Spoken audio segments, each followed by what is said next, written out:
என் உயிரினும் மேலான படி என்கிறது திராவிடம், நூலகத்தை இடி என்கிறது ஆரியம்.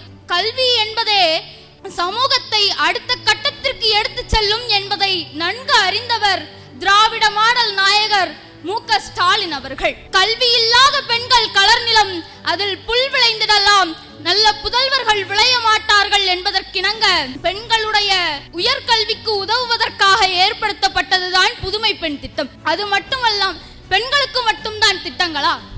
இல்லை, பொருளாதாரத்தில் பின்தங்கிய மாணவர்களுக்காக ஏற்படுத்தப்பட்டதுதான் தமிழ் புதல்வன் திட்டம். போடு சோறு பின் போதி வாய்ப்பாடு என செய்தார் ஒரு சட்டம், அதுவே காலை உணவு திட்டம். பணம் படைத்தவர்களுக்கும் உயர் சாதியினருக்கும் மட்டுமே கல்வி என்ற கொள்கையினாலே பணம் படைத்தவர்களுக்கான பயிற்சி மையங்களை திறந்து நுழைவுத் தேர்வு நாடகத்தை அரங்கேற்றி பல மாணவர்களின் கல்வி கனவு சிதைக்கப்பட்டு வரும் சூழலில் ஒரு பக்கம் நீட் தேர்வுக்கு எதிராக வலுவாக குரல் கொடுத்து கொண்டிருந்த போதிலும் மறுபக்கம் மாணவர்களின் கல்வி கனவு சிதைக்கப்பட்டு விடக்கூடாது என்பதற்காக நீட் பயிற்சியையும் அளித்து வருகிறது திராவிட மாடல் அரசு.